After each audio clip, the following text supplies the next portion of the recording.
Maintenant, on va passer à la partie conseil.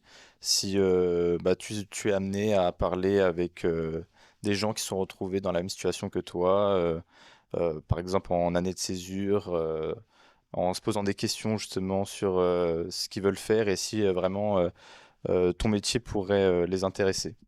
Donc, que pourrais-tu conseiller à un lycéen intéressé par la communication, par exemple?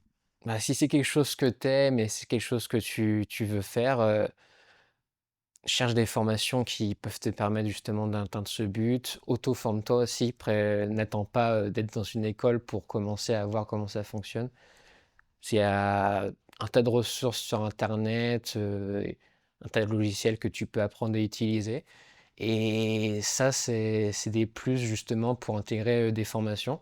Avoir un bon portfolio, préparer son portfolio et oui et être vraiment sûr de ce que tu veux faire parce que aussi communication, ça peut être très large. Où est-ce que tu veux être dans la communication? Trouver peut-être la chose spécifique qui t'intéresse dans la communication. Voilà. Ok.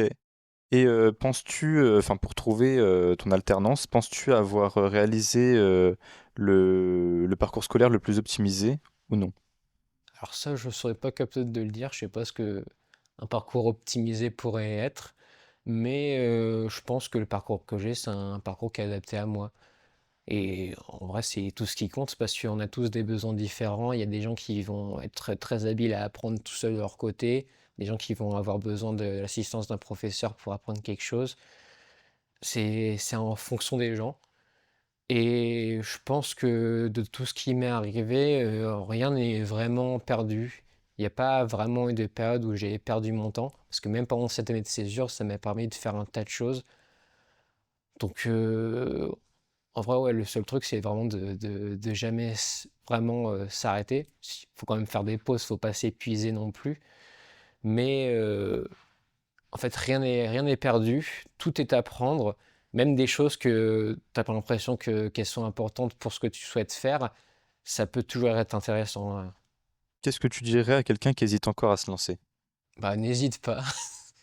C'est en vrai, on se met des limites à nous-mêmes qui devraient même pas être là. Pourquoi hésiter si c'est ce que tu veux faire, quoi? Ok. Et en tant que web designer graphiste en alternance, comment est-ce que tu fais pour te démarquer des autres? J'essaie d'être poli, à l'heure, j'essaie d'apporter ma créativité, proposer des idées, essayer d'être force de proposition.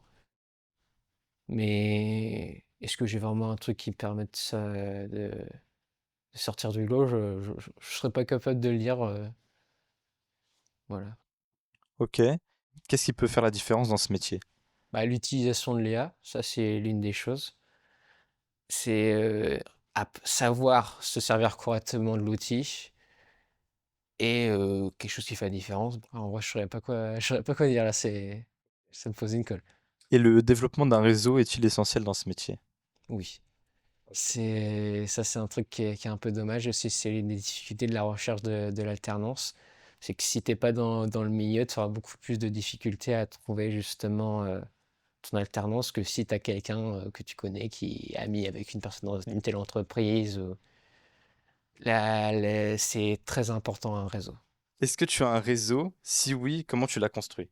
Alors oui, j'ai un réseau, du coup, bah, LinkedIn surtout.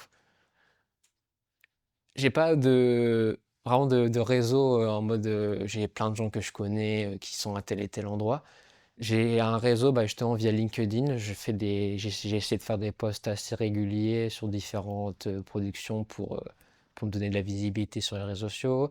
J'essaie d'entrer en contact avec des motion designers, des entreprises qui étaient dans le domaine dans lequel je souhaitais évoluer pour voir comment ils travaillent, essayer parfois de discuter avec eux. J'ai aussi fait des enquêtes métiers. Donc ça, c'est quelque chose aussi que j'avais fait pendant mon année sabbatique. Du coup, j'ai pu rencontrer des motion designers et c'est avec eux, en leur posant des questions sur le métier, que j'ai vraiment compris que c'était là où je voulais aller. Et du coup, bah, encore aujourd'hui, je les ai dans mes contacts et parfois, je retourne vers eux pour, par exemple, pour savoir s'ils connaissent des entreprises qui pourraient être intéressées. En fait, simplement montrer que tu es curieux de leur métier, ils vont accepter de discuter avec toi et ça peut apporter beaucoup. Ok. Et en plus de ton activité sur LinkedIn, as-tu un portfolio ou un blog en ligne? Oui, j'ai un site web portfolio que j'ai pu héberger sur WordPress. J'ai aussi un Instagram, mais là, je poste quasiment plus rien dessus. Et j'ai aussi un Behance. Ok. Et exposes-tu tes créations sur ces différentes plateformes? Oui, bah, dès que j'en fais une, j'essaie justement de la mettre. C'est toujours un plus pour le portfolio et c'est toujours plus de visibilité. Et trouves-tu que ça fait la différence dans la recherche d'emploi? Oui, clairement.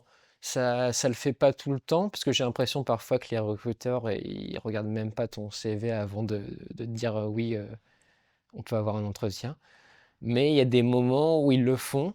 Et s'ils voient quelque chose dans ton portfolio qui se rapproche de ce qu'ils souhaitent que tu fasses pendant ton stage ou ton alternance, bah, ils disent: «Ah, lui, il sait faire cette chose, faut que je le prenne».